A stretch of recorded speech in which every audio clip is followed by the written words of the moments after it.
As integrantes do grupo são Bianca Pelais, Bianca Viana, Marina da Silva e Milena Castilho. E nós vamos apresentar o tema A importância ambiental das abelhas melíferas para o processo de polinização, com o objetivo de analisar e influenciar os benefícios das abelhas melíferas como polinizadoras das angiospermas e a sua influência na economia e diversidade ambiental. Para isso, a gente separou alguns tópicos importantes, como abelha apis mellifera, angiospermas, causa do desaparecimento, polinização, importância ambiental e econômica e a preservação delas. A gente vai começar analisando as abelhas de uma forma geral, para depois a gente poder entender o papel delas na polinização e a importância delas para o meio ambiente. Sobre a taxonomia das abelhas, elas pertencem à ordem Hymenoptera, ao filo Arthrópode, que é o maior filo animal de todos, é onde tem as aranhas, os gafanhotos, os caranguejos, e elas pertencem à família Apidae. No caso da anatomia, as abelhas elas são geralmente estudadas de acordo com a Apis mellifera, porque embora tenha várias espécies e subespécies, a Apis mellifera é a mais famosa, então eles usam ela como estudo da anatomia, e enfim.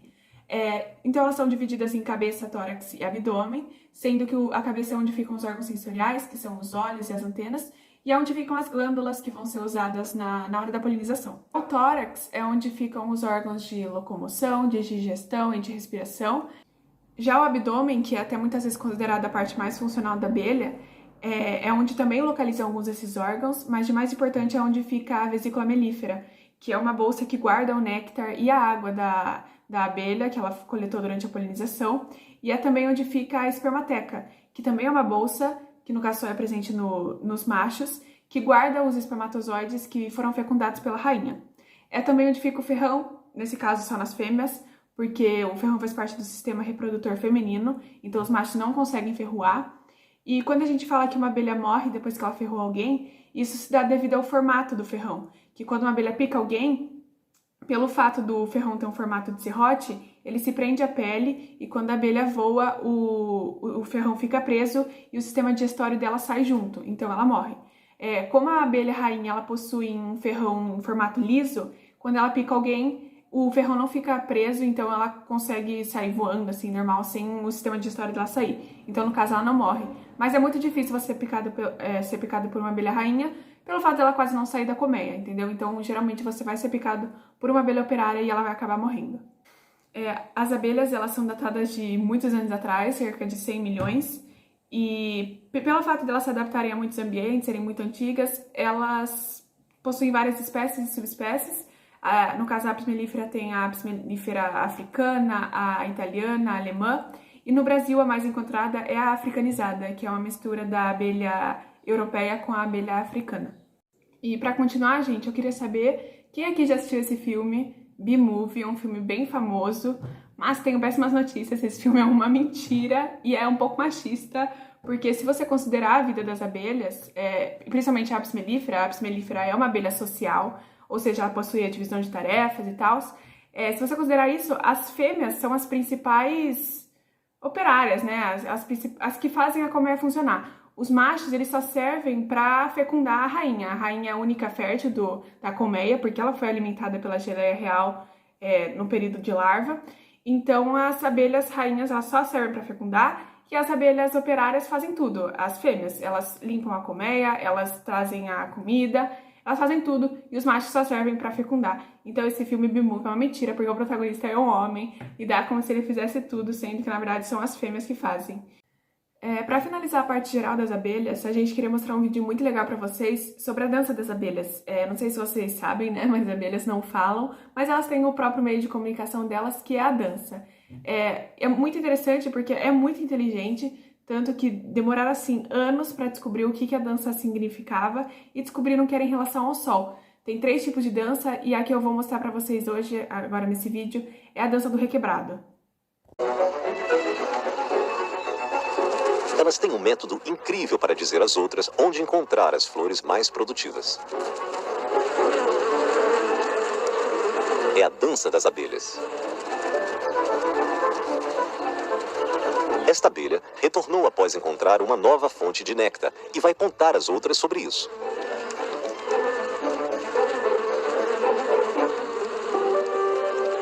Primeiro, ela reúne o público para isso. Ela sobe nas costas das irmãs e vibra seu abdômen. Agora que conseguiu a atenção das outras, ela inicia a dança usando um código de movimentos para dizer onde sua descoberta está.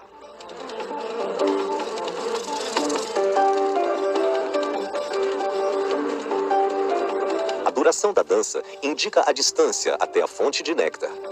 Quanto mais longa a dança, mais longe está a flor. E o ângulo em que ela dança na colmeia significa a direção da flor em relação ao sol.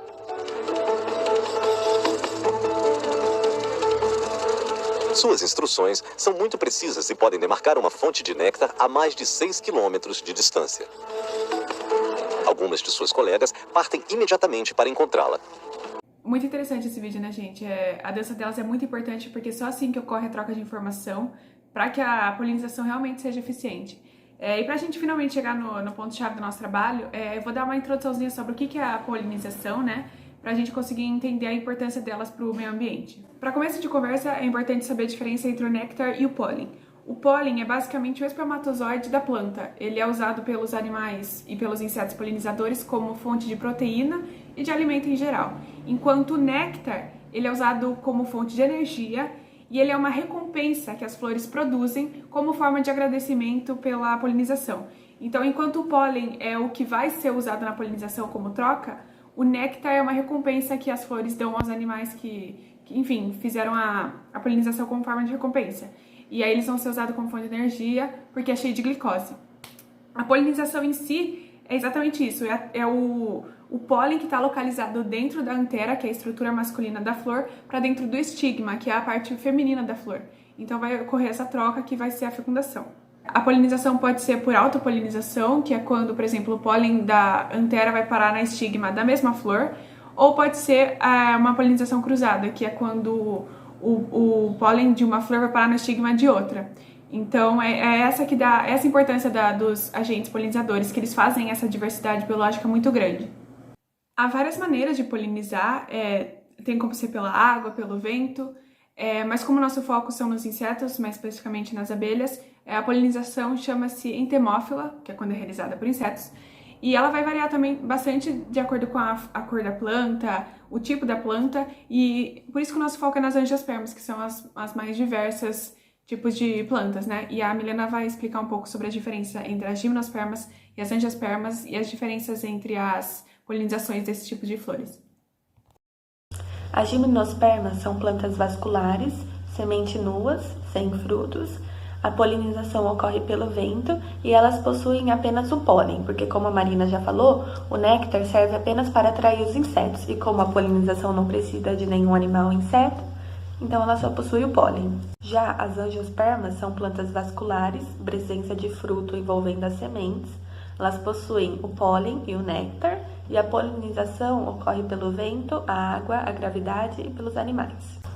Como as plantas não podem se deslocar em busca de parceiros sexuais, elas usam intermediários para transferirem os grãos dos pólenes dos estames para os estigmas das flores. Esses intermediários são chamados de agentes polinizadores. Sem esses agentes polinizadores, a grande maioria das espécies de plantas não se reproduziria sexualmente e, consequentemente, não seria possível produzir sementes, grãos, amêndoas, castanhas, frutas, vagens, corantes, óleos vegetais essenciais e etc., utilizados em larga escala pela sociedade humana. No Brasil, os serviços de polinização têm sido pouco valorizados e estudados. Não existem estudos compreensivos sobre o valor econômico da polinização nos sistemas agrícolas ou naturais. Isso é compreensível, pois, diferente de vários outros países, onde a polinização é considerada um fator de produção agrícola ou manutenção de ecossistemas silvestres, no Brasil, poucos são os cursos de agronomia ou de engenharia florestal ou biologia, onde esse assunto é abordado profundamente, além dos conceitos acadêmicos e generalistas. Pelo contrário, a ênfase sempre é dada nas novas variedades, nos agroquímicos, nas técnicas de cultivo, no equilíbrio ecológico isoladamente, como se nada disso interagisse de uma forma ou de outra com o processo de polinização das plantas. Apenas duas culturas de maior expressão econômica e que dependem do uso de polinizadores vêm recorrendo a eles em larga escala no país: a maçã, a Malus domestica, na região do sul, especialmente em Santa Catarina, e o melão, Cucumis melo, na região nordeste, particularmente nos estados do Ceará e Rio Grande do Norte. Apesar dessas iniciativas se resumirem, na maioria dos casos, à introdução de colônias de Apis mellifera nas áreas cultivadas com pouco manejo, direcionamento dos serviços de polinização e cuidados com os agentes polinizadores nativos, cerca de 10.000 colônias de Apis mellíferas foram alugadas ao custo médio de R$ 30 a unidade para a polinização de maloeiros no Nordeste do Brasil em 2004, totalizando R$ 300 mil. Apenas em Santa Catarina, 45.000 colônias foram alugadas ao custo de R$ 40 a unidade, perfazendo R$ 1.800.000 em 2004. Valores bem discrepantes se compararmos com os 14,6 bilhões de dólares atribuídos à polinização por Apis mellifera nos Estados Unidos. A vida das abelhas é crucial para o planeta e para o equilíbrio dos ecossistemas, já que, na busca do pólen, que é a sua refeição, esses insetos polinizam plantações de frutas, legumes e grãos.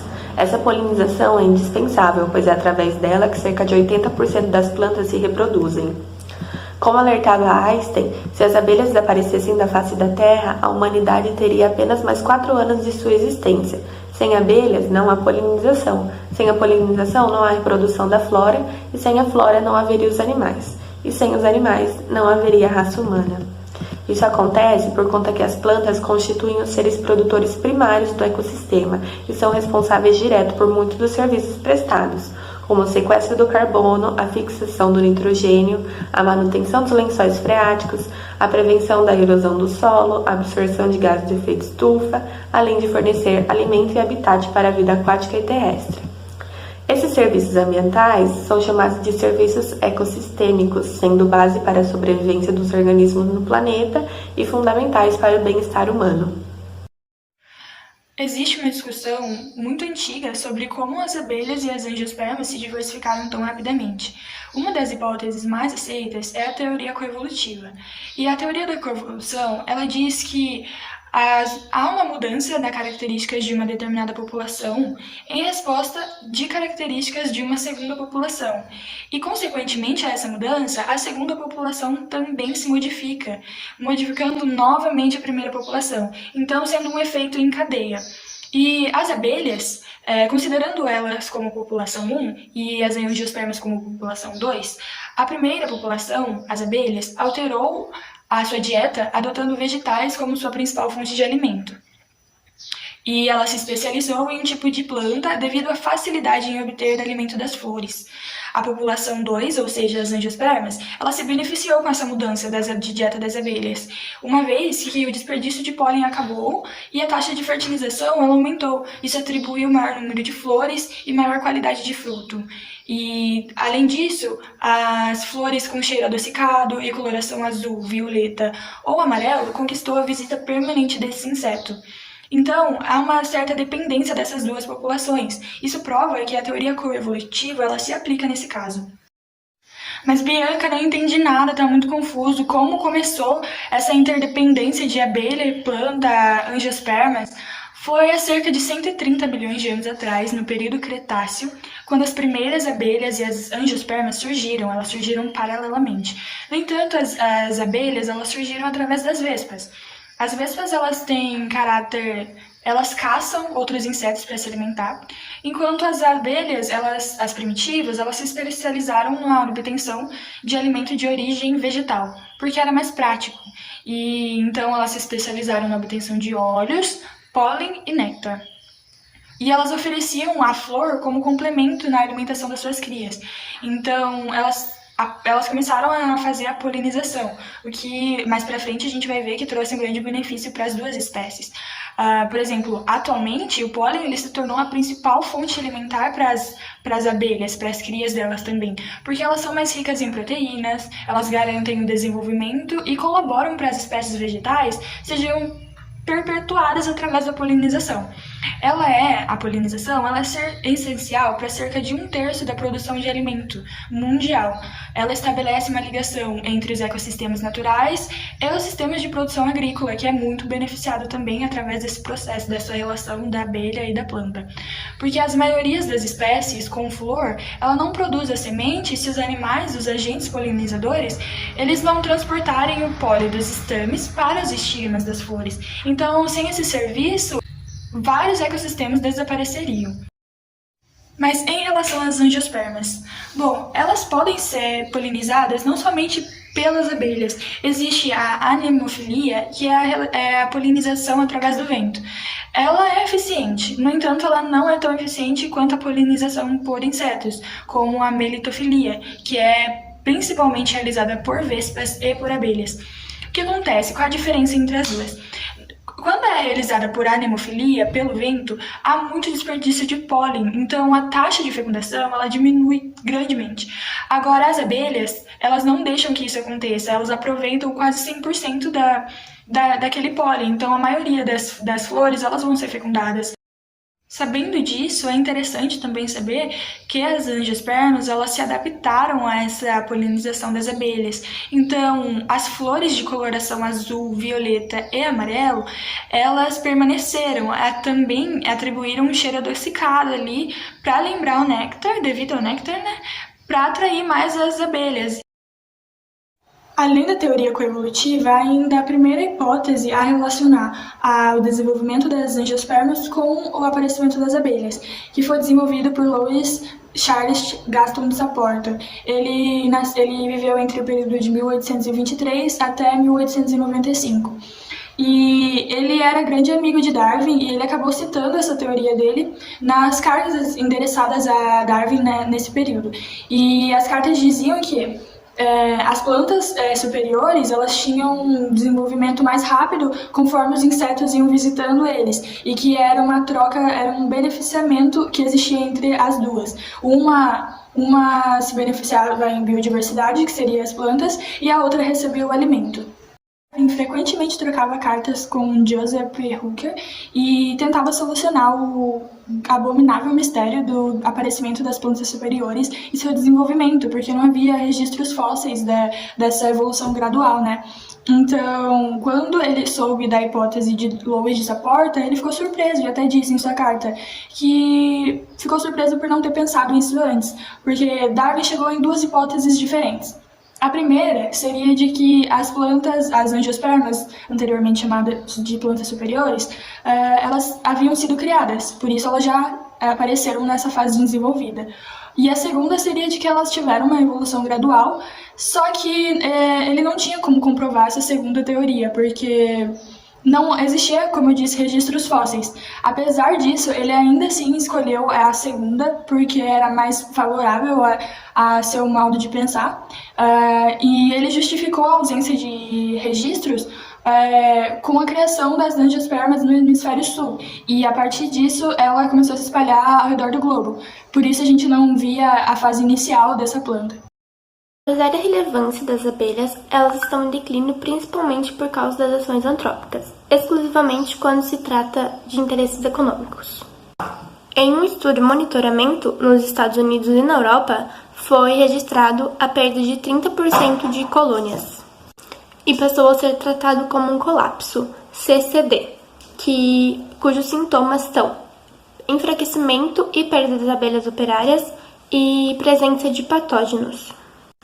Já no Brasil, não existe nada bem documentado sobre casos de CCD, o que deixa notório a necessidade de estudos que aprofundem tais conhecimentos. A agricultura brasileira é baseada no uso de agrotóxicos para o controle de pragas que causam danos às lavouras. Porém, os defensivos agrícolas agem diretamente no sistema nervoso, deixando-as sensíveis e possibilitando ainda mais a presença de pragas e patógenos, diminuindo os mecanismos de defesa e causando problemas crônicos. Portanto, é necessário seguir as recomendações que estão nos rótulos dos agrotóxicos, dando preferência para as técnicas agronômicas de manejo. A apis mellifera possui uma grande capacidade de adaptação a diferentes climas, porém, as mudanças climáticas podem ser observadas em diferentes aspectos, como na mudança de comportamento, fisiologia e também alteração da qualidade do néctar. Entre outros fatores que contribuem para o desaparecimento estão a destruição do habitat, que está ligada diretamente com a produção agrícola e a criação de gado. O manejo inadequado, pois muitos meleiros, após colher o mel, eles deixam os filhotes caídos no chão, que serão devorados por abelhas mais tarde.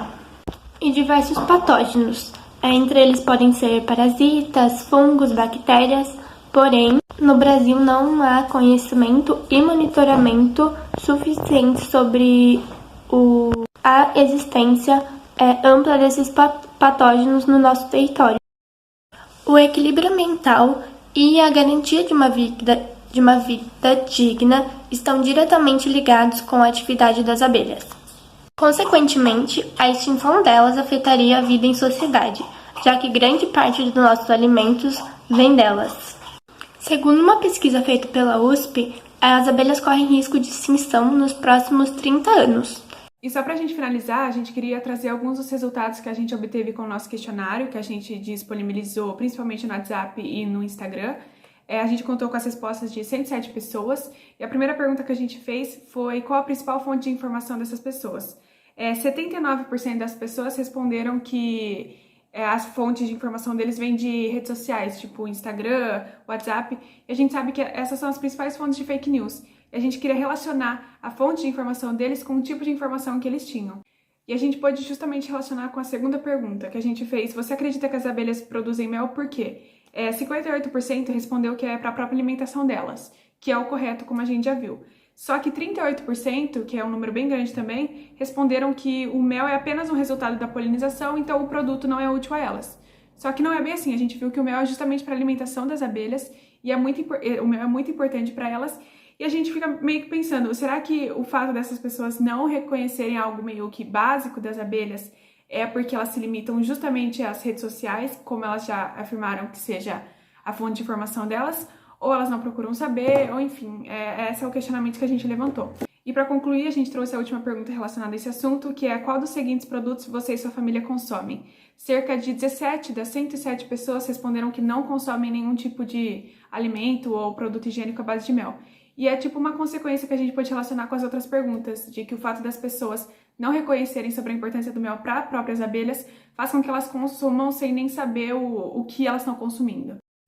Algumas das práticas de preservação do inseto que são interessantes para a população tomar seria o consumo consciente, ou seja, consumir produtos orgânicos que não contêm agrotóxico, se possível, cultivar colmeias de abelhas sem ferrão. Também é interessante se posicionar, cobrar empresas e órgãos governamentais sobre a causa do desaparecimento das abelhas, se engajar sobre o assunto. Agora, na apicultura, é interessante no transporte manter a higiene, nunca colocar as colmeias no chão, sempre limpar os materiais depois de utilizar para evitar a transmissão de colmeia para colmeia. Para a saúde da abelha, é interessante que a abelha rainha seja trocada depois de 2 a 3 anos, que as colmeias mortas elas sejam queimadas. Agora, na agricultura, sobre o pesticida, a aplicação do pesticida, é interessante que ele seja aplicado depois das 5, porque as abelhas costumam sobrevoar as plantas, as angiospermas, por volta das 8 da manhã até as 5 da tarde. É interessante que ele não seja aplicado durante o período que a flor estiver aberta, porque a abelha pode se contaminar. Geral das abelhas. Marie! Na prática de preservar...